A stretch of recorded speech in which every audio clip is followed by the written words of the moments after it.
Okay, today I'm back in the Star Sports office at Mayfair with Luke Paton. Luke, thanks very much for agreeing to talk to us. Hi. So you're a professional punter. Can you tell us a Yes. bit about what sort of professional punting you do? So these days I'm just doing golf in running. In previous years, done a whole variety of things. So really started off with pre-off golf, a lot of each way, a lot of pre-off, and it's evolved as time's gone on, particularly in golf, to in running, punting, done football, done NBA, done American football. So I've done lots of different sports over the years, but at the moment it's just golf. Okay, so would you be in the modelling bracket or a form judge? Myself, I'm the form judge, but when I was doing golf, the each way stuff, that was with a very close friend who self-taught modeller, very good modeller, and we're placing a lot of bets on pre-off golf each way, all based on models, and the same with there's some in running stuff that was models. There was the NBA in running was all models, so it's been a real mixture. So I've been lucky enough to see the sort of benefits of both modelling and judge. Both have their strengths and weaknesses. Okay, now I know it's fairly different, but a lot of horse racing pro punters say that they need to be able to accurately price up a race and then spot the value to get to keep in front. I mean, would you accurately price up a golfing tournament? So yeah, so I haven't had to price up a golf tournament for many years now. But back in the day, obviously we were doing pre-off betting, so you're pricing up the market, finding edges, placing bets accordingly. Nowadays, the most interesting thing is actually pricing up between after rounds 3 and 4, and sort of quite an interesting challenge for people is don't look at the market, see the leaderboards, have a go at pricing it up yourself, and you'll actually see quite quickly how good you can become at pricing up tournaments, different situations, different players with different leads. And so constantly pricing up sort of round 3, round 4 leaderboards. So you're not pricing up the whole field, but you are, you're constantly pricing up markets. Okay, now this is not what was on the list, but I was reading the book on the way up where the guy was talking about golf betting in running and knowing your players that choke. I mean, did like an in-running horse racing player would know somebody's a short runner or flatters to deceive. I mean, do you have that sort of thing in your calculations? Yeah, so we're not talking in terms of, it's much harder to account for that type of stuff in terms of models, but that's where the sort of form judge aspect comes into it. I think as a general concept these days, far less players choke per se, and particularly you end up seeing the young kids coming out of college, they're all ready to win now. They don't have to serve an apprenticeship as such like they used to. They all come all guns blazing straight out of college and they can win straight away. So it is a factor you've placed into it. I think it's probably overrated as a general concept. But it's just one of the factors, when you're a form judge, it's hard to actually model. Okay, and is there any form for that sort of breed coming out of college? Would there be college form? So you have things like the world amateur rankings and things like that. And so, what you've seen recently, you saw a little batch. You had Matt Wolf, you had Colin Morikawa, Victor Hovland, all coming out of university at the same time. And, you can see the world rankings that, these guys are pretty special. And as it's transpired, you've got major winners amongst them, all won tour events. A pretty special breed and probably the best set, trio of youngsters come out of college for a long, long time. But you could see it was coming. There was no surprise in what they did, to be honest. Okay, now there's one of the things, I mean, as you can probably tell by my questions already, I'm a bit of a novice when it comes to golf betting. But one thing you do notice about golf betting, there's a massive variety of places, place terms that each of the firms offer. I mean, up to 12 places sometimes. So is there, what a number of places tips the balance into the punter's favour? Okay, so in terms of place markets, there's been a lot of chat on Twitter recently about it. It all comes down to pure maths. Saw Patrick Veach's interviews recently. He answered it very eloquently, actually, on his first question and answer session, in terms of actually going through the maths of it. And, I'm in a situation at the moment where, because I'm not doing pre-off betting, I'm not doing each way betting because I can't get on, that I don't need to spend the time looking at it. So what's changed in the last 6-7 years is the companies only went first 8, 9, 10 places for big events like the US Masters, whereas they're doing it every week now. And as a general rule, the bookmakers don't change things unless it benefits them. And yeah, it just, there used to be a situation with the US Masters where, there used to be tremendous value in the top 8, top 10 markets. So if you work on the basis of the winner market to 100%, anything under 100%, the market's broke, and you could back every selection to make a profit. So what you were finding with the US Masters in the top 8, top 10 markets was that, if you use 800% as the benchmark for the top 8, is some of these markets were coming in at 720, 700%. So, there were loss leading products for the bookmakers. But since the bookmakers are doing it every week now, is a lot of that value has gone. Okay, now I'm going back to your past. You tell me that in 2002, 2003, your first foray into professional betting was a golf tipping line called Help Me Bet. So at university, sort of met some friends. Some of them big punters. Some of them had their own tipping lines, horse racing. They really could talk a good game. I remember a friend had a tennis tipping line. He made fortunes from it. But at the time, golf was what I was interested in, what I was passionate about. It's what I would spend all my time looking at. And it sort of naturally evolved from university, so at home for a little while, and then moved to Dundee to live with a friend for a few months, and Help Me Bet was part of that journey. And it was interesting because it actually helps teach you about running a business in on a much smaller level, but there's lots of aspects to, like a little business, and it was good fun. But yeah, that was what I did, and I still to this day love the name.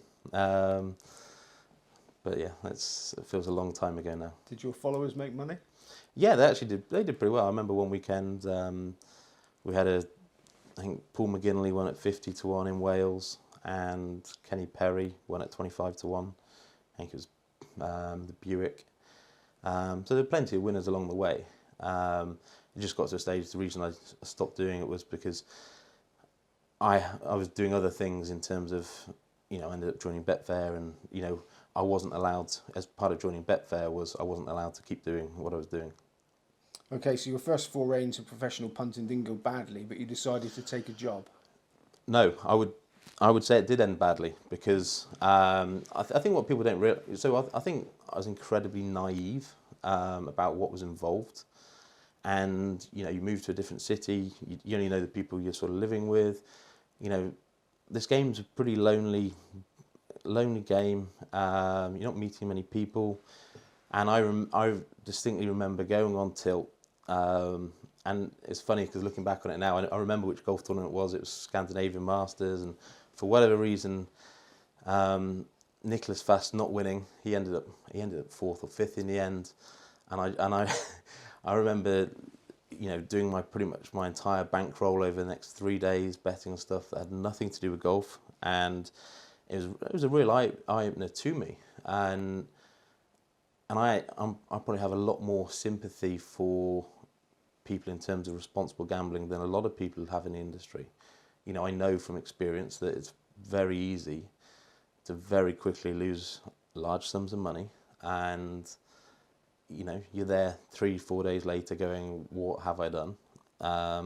Just poor decisions, and like anything in life, if it doesn't break you, it makes you stronger, and being able to come back to that at a later date. But it was a trigger point for me going, I need to get out of this situation, go and get a job, join Betfair. Okay, so in 2004 you joined Betfair. So tell us a bit about what you did there. So joined market operations, golf team. So what market operations do is they're responsible for the exchange markets that you see on site.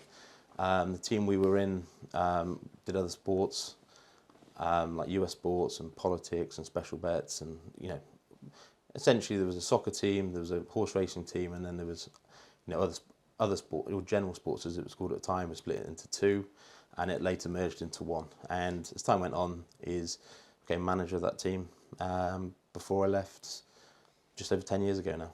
Okay, so that was fairly early in Betfair's history. So, I mean, the horse racing would have been colossal at that time. But what was it like in your area? So it was some pretty amazing days when, so you see, it always used to be fascinating for the majors when you're seeing the amounts that were being matched, and it'd be like, oh, this week there was a £20 million, 20 million was matched on this, or 50 million was on this, and there were some enormous tennis matches, some of the where similar things were happening. So crazy money was being matched, and as a new company, it was a very fun place to work. Everyone certainly in market ops was young, intelligent, loved the sport. As time went on, business changed significantly. Okay. So would you have had your card marked? I mean, did you see accounts that used to win on a regular basis and start to follow them in? I wish. No. So that's one thing people don't realise, is that certainly within, say, operations, is everything's permissioned, and we even if we were investigating bets because there'd been an issue, we wouldn't see who the accounts would belong to. They would just appear as a 6-7 digit number, and that's not the same for other parts of the business. So I always remember hearing some good stories from Telbet, where big punters were phoning them up to place bets over the phone, and it's the same with any sort of bookmaking team in any business, where they get to see what bets are actually coming through real time, but we didn't see anything, so we didn't get the bonus of that at all. Okay, so did your experience, for nearly 10 years in the industry on the other side of the fence, help you see gaps for a pro punter to exploit? Not really. I think the most important thing, because we didn't see any strategies or anything like that, I think the most important thing that we saw, not we saw, but the most important thing for me is the relationships you built with the people you work with. So an awful lot of, I can think of at least 6-7 guys who've left market ops, who have gone on working for syndicates, owning syndicates, lots of different types of roles within the industry, have been very, very successful. And a lot of the time it's more about the relationships you have with them, rather than learning something specific that sort of helped you in terms of some winning strategy. I mean, obviously you learn a few technical things in terms of, you understand the things to look for, so it might be in terms of rules or time delays and all these sorts of things. But as a general rule, we didn't see anything that really helped in that respect. Okay, so the guys that moved on were just naturally clever guys anyway, so they sort of had an aptitude for it and they moved on. And a lot of them, yeah. I mean, a lot of it was interesting in the early stages of Betfair, because market ops had this terrible reputation. Oh, monkeys pressing buttons and this sort of stuff. And there's some pretty high profile media personalities now who were incredibly disparaging. You can tell us who they were if you want. There's no need. They know who they are. It's not that many of them. But they really used to be incredibly disparaging and patronising towards market ops. And, I know a lot of people who've gone on for market ops and had a lot more success than a lot of the people who were in prominent positions within Betfair. So it's interesting. Okay, so in 2012, you became a pro punter. Was there a eureka moment where you thought, right? No. So what happened was, I left. So that's when I left Betfair. So that's when I really became full time. So I've been at Betfair for 8.5 years, and what had happened is, a couple of years before, I can't remember exactly when it was, but Brion came into the business.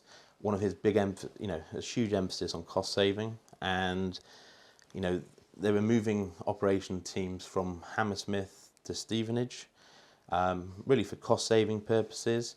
And so I said earlier, there's the 3 teams. So soccer was based in Stevenage, and they wanted to get the other operations teams down to, out of Hammersmith, expensive office by the waterfront, into Stevenage. And along the way, I was a casualty, should we say? But that's what happens in life, and it's one of the best things that's ever happened to me.